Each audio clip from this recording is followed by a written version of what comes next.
مثال کے طور پر یہ عیسائیت کی جتنی بھی کونسلیں ہیں جن کے اندر ہزاروں جو ان کے اہل علم اکٹھے ہو کر جو ہے وہ شریعت کا تعین کرتے رہے ہیں، اتخذوا احبارهم ورهبانهم اربابا من دون اللہ، اسی کے بارے میں دسنا ہے۔ تو اس لیے لوگوں کا اکٹھ 2000 کا اکٹھ ہے یا 500 کا اکٹھ ہے، اس کی کوئی اہمیت نہیں ہوتی۔ اہمیت اس بات کی ہوتی ہے کہ اس کے پیچھے دلیل کی قوت کیا ہے۔ تو اسی لیے اجماع کی ہمیشہ کوئی نہ کوئی سند دلیل ہوگی۔ جس طرح کہ اجتہاد جو ہے وہ بھی جو شریعت ہے اس کے اندر غور و فکر کر کے اس کی اطلاقی صورتیں جو ہے جو واقعاتی صورتحال کے لیے ہم تلاش کرتے ہیں اس کو بولتے ہیں اجتہاد۔ لیکن یہ میں آپ کو بتاؤں کہ ایک تو اجتہاد صرف ادراک ہے نا، اور اجتہاد کا ایک دوسرا پہلو بھی ہے، وہ یہ ہے کہ بہت سی چیزیں ایسی ہوتی ہیں جن کا تعلق جو ہے وہ سوچ و بچار سے ہوتا ہے۔ مثال پر عقیدہ کے مسائل ہیں، ظاہری طور پر عقیدہ دیکھی جانے والی چیز تو نہیں ہے، اندر چھپی ہوئی چیز ہے نا۔ اب سوال یہ پیدا ہوتا ہے عقیدہ کے جو مسائل جو ہیں وہ جو نصوص سے ثابت ہوتے ہیں، اجتہاد وہ بھی اجتہاد کا نتیجہ ہوتے ہیں، تو اس لیے اس کو کیسے دوبارہ سے جو عقیدہ کے مسائل ہوتے ہیں۔ دیکھیے عقیدہ کے مسائل ہم جب کتاب و سنت میں غور کرتے ہیں اور غور کرنے کے بعد ہم نے کہا کہ الرحمن علی العرش استویٰ سے مراد جو ہے وہ یہ ہے، یا ید اللہ مبسوطتان سے مراد یہ ہے، یہ عقیدہ کے مسائل ہیں نا۔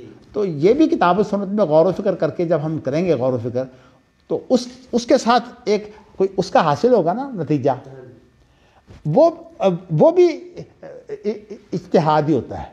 اور اس کو جو ہے وہ ویسے فقہ اکبر جو ہے وہ ہم کہہ سکتے ہیں، لیکن ہمارے ہاں جب فقہ اصغر جو ہے نا اجتہاد کو اس کے اندر محدود کر لیا گیا، تو اصل میں تو فقہ اکبر ہونی چاہیے تھی امام ابو حنیفہ کی، اس لیے عقیدہ میں کتاب کا نام ہی فقہ اکبر ہے۔ تو اصل میں وہ فقہ جو ہے نا جو فقہ اکبر کی صورت ہے اس کی گنجائش موجود ہے، اس لیے کہ ان کا تعلق جو ہے وہ اس واقعاتی صورتحال سے نہیں ہوتا جو ہمیں پیش آتی ہے، بلکہ وہ واقعات ہیں جن کا تعلق جو ہے وہ الہیات سے ہے یا جنت اور دوزخ سے ہے، غیبی امور سے ہے۔ تو جن کا تعلق غیبی امور سے ہے اس کے بارے میں تو حقیقت جاننا جو ہے اس کی بنیاد تو پھر وہی ہے کہ شریعت ہی ہے۔ ہم نصوص کے ذریعہ سے معلوم کرتے ہیں کہ اللہ تعالیٰ کے اوصاف کے بارے میں یہ ساری جتنی باتیں ہیں یہ ساری ہم اجتہاد سے معلوم کرتے ہیں۔ تو اس لیے ہمارے ہاں یہ جو بات بڑی معروف ہو گئی نا کہ عقیدے میں قیاس نہیں ہوتا، یہ اصل میں وہ مغالطہ ہے۔ قیاس کا مفہوم جو ہے اگر اجتہاد کا مترادف آپ قرار دیتے ہیں امام شافعی کے مطابق پھر تو قیاس ہوتا ہے، کیونکہ موجودہ جو معنی چل رہا ہے اس کے مطابق کہتے ہیں کیا اس کے مطابق تو تمثیل کہتے ہیں نا، یعنی کہ قیاس۔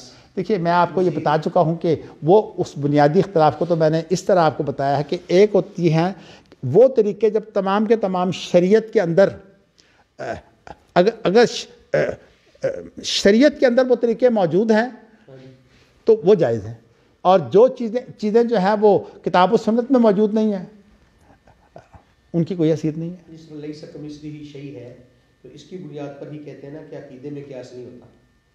نہیں، سوال اصل میں یہ ہے کہ لیس کمثلہ شیء کی ساری تشریح کیا ہے؟ حدیث میں ہی ہے نا، کوئی باہر سے تو نہیں ہم تشریح دیا ہے۔ بس اللہ کے بارے میں اور غیبی امور کے بارے میں تو آپ کوئی بات کہہ ہی نہیں سکتے جس کا آپ کو جو ہے وہ وحی کے حیثیت میں ہو، وحی کے علاوہ بلکہ لفظ نص جو ہے نا یہ اصل میں بڑا مغالطہ ہے۔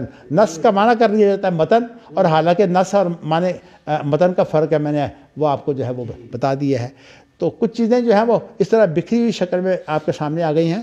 میں انشاءاللہ مزید تشریح جو ہے وہ ان احادیث کو جب پڑھوں گا تو انشاءاللہ آپ کے سامنے کر دوں گا۔ اس وقت میرا مقصود جو ہے وہ صرف یہ ہے کہ امام بخاری کے نزدیک جو اجماع ہے نا وہ اہل علم کے اتفاق کا نام ہے، لیکن اتفاق سے مراد بھی مسائل کے اوپر اتفاق نہیں ہوتا۔ ان لوگوں کے نزدیک اصل چیز سبیل ہے، اور سبیل سے مراد وہ طریقہ کار ہوتا ہے، وہ منہاج ہے۔ تو اس لیے امام شافعی خود اس کے اوپر جو حواشی لکھے ہیں نا اس نے حافظ عبد الرؤف نے جو کویت میں ہوتے ہیں انہوں نے دکھا کہ امام شافعی کے نزدیک فقہی فروع میں اجماع نہیں ہوتا. ان کا اصل مقصود یہ ہے کہ یا تو اصول کے مسائل نکلیں گے، لیکن اصول بھی تو آخر اجتہاد کے غور و فکر سے بنتے ہیں نا. تو وہ کہتے ہیں کہ یا تو اصول کا اجماع ہوتا ہے، اور یا جو ہے وہ اجماع ہوتا ہے اجتماعی چیزوں پر، یعنی مقصد یہ ہے کہ کلیات پر اجماع ہوتا ہے، فری چیزوں پر اجماع نہیں ہوتا. یعنی یہ جو اجماع کی یہ جو دلیل ہے کہ دیکھیے نا، فروعات میں تو کبھی اتفاق ممکن نہیں ہے، وہ تو لاکھوں کروڑوں اختلاف ہی اختلاف ہے. تو اس لیے اس کے اندر خام خواہ اتفاق پیدا کرنے کی کوشش، وہ تو پھر یہی ہے کہ آپ چار اماموں کا آپس میں اختلاف ہے لیکن آپ کہتے ہیں چاروں درست ہے. یہ تو اصل میں سارا جھگڑا ہی جھگڑا ہے کہ ساتھ چاروں جو ہے درست بھی نہیں ہے اور درست ہے بھی. اور یہ بات کہ کل مجتہد مصیب کی جو بات ہے، وہ خیر دوسروں نے تعبیر کر دی ہے کل مجتہد اندہ مصیب. کبھی اپنے نزدیک تو وہ صحیح ہوتا ہے، لیکن ویسے یہ کہہ رہا کہ ہر مجتہد صحیح ہوتا ہے، یہ تو بات ہی کرتے ہیں. بھئی جہاں انسانی غور و فکر آ گیا وہاں تو اس کے پہلو نکلیں گے، کوئی یہ پہلو ہوگا، کسی کے سامنے یہ پہلو ہوگا. اسی لیے ہم جو ہے وہ جو فقہ الواقعہ اس کی اہمیت کے قائل ہیں، اور ہم سمجھتے ہیں کہ فقہ الواقعہ بغیر فقہ کی کوئی اہمیت نہیں ہے. اس لیے کہ فقہ جو ہے وہ شریعت سے ہی نکلتی ہے نا، تو نکلتی اس وقت جب مسئلہ پیش آئے. فرضی مسئلے پر شریعت بنانا تو یہ طریقہ کار ہی درست نہیں ہے، کوئی فتویٰ دینا فرضی مسائل پر. تو اس لیے نہ فردی مسائل پر جو فتوے دیے جاتے ہیں اور نہ فتووں سے جو ہے وہ واقعاتی صورتحال بدلتی ہے. تو اصل بگاڑ سارے کا سارا یہاں آ کر جو ہے وہ اکٹھا ہو جاتا ہے کہ ہم نے جب واقعاتی صورتحال کو چھوڑ دیا تو اس کے بعد فقہ کی جو ہے وہ ایسی ہی جاتی رہی. چلیے باقی اگر اس کے بارے میں کسی کو کوئی سوال ہوا تو میرے ساتھ جو ہے وہ ٹیلی فون پر بات کر لے گا. اصل میں طاہر اسلام صاحب سے یہی گفتگو میری ہو رہی تھی. تو میں نے اپنی طرف سے کوشش تو کی ہے کہ میں ایک چیز کو واضح کروں، لیکن کوئی نقطہ اگر نہ ہو تو میں تو صاف سی بات اپنے شاگردوں سے کہتا ہوں، جس چیز پر جو ہے وہ اگر آپ کو اطمینان نہیں ہے، آپ نے پھر یہ نہیں کہنا کہ میں مطمئن ہو گیا ہوں. جب آپ مطمئن ہونے کی کوشش کریں جب میں حاضر ہوں جواب دینے کے لیے.